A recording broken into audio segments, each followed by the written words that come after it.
Paris में रहा हूँ। फिर वहाँ से मैं वापस आया। वापस आके मैंने कहा भाई अब घर बनाना है। मैंने मॉडल टाउन में डबल स्टोरी घर बनाया। वो बना के जब मुकम्मल कर रहे ना, जिनके साथ हम इधर लाहौर में काम करते थे ना, उसने वहाँ पर कोई बंदे भेज के कब्जा करवा लिया। वहाँ से मुझे टेंशन हुई, इतनी टेंशन ली, उसके आगे मैं बीमार हुआ, फालिज हो गया। अच्छा, फिर वो घर वाले ही, बेटी है, 2 बेटे हैं, बीवी है, रोज़ाना लड़ाइयाँ झगड़े बाद मैं बीमार होया तो उन्हें जनाब मैंने घरों कर दिता।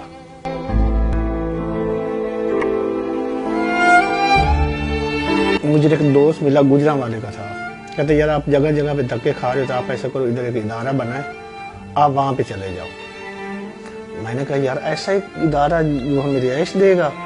मैंने कहा यार मजाक कर रहे हो? कहते नहीं सही बात है, आप चले जाएं वहाँ पे। तो फिर मैं इधर आ गया भाई आपके पास। ये मेरी कहानी है। बेटा माशाल्लाह, बेटे को मैंने 14 पढ़ाई हैं, बेटी को 16 पढ़ाई हैं, छोटा बेटा जो अभी पढ़ रहा है। हाँ जी, बीमारी की वजह से उनके जो बीमार हो गया, बेकार हो गया, तो उन्होंने साढ़े वास्ते की करना है, तो मैं घरों कर दिता।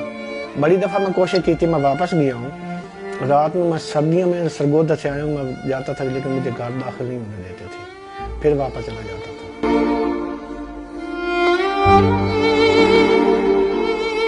ਇੱਥੇ ਅਸੀਂ ਮੈਂ ਆਇਆ ਮਾਹੌਲ ਵੇਖਿਆ, ਰਿਹਾਇਸ਼ ਵੇਖੀ ਏ, ਅਮਲੇ ਦੇ ਦੇਖੇ, ਜੋ ਜਿਹੜਾ ਬੰਦਾ ਬਹੁਤ ਤਾਉਨ ਕੀਤਾ ਨੇ। ਹਾਲਾਂਕਿ ਅਸੀਂ ਸੁਣਦੇ ਸਾਂ, ਕਹਿੰਦੇ ਸਨ ਕਿ ਅਗਰ बीवी ना संभाले, ਜਿਹੜੀ बेटियां ना बेटियां संभाल ਲੈਂਦੀਆਂ। ਤੇ मैं क्या चल यार ठीक है, अगर बीवी नहीं संभालती तो कोई गल नहीं, बेटी तो मेरी है ना।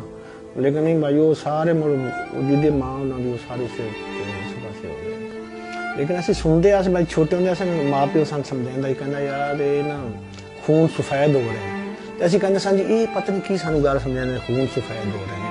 ਹੁਣ ਆ ਕੇ ਜਾਂ ਹੁਣ ਪਤਾ ਲੱਗਾ ਕਿ ਇਹ ਚੀਜ਼ ਨਹੀਂ, ਖੂਨ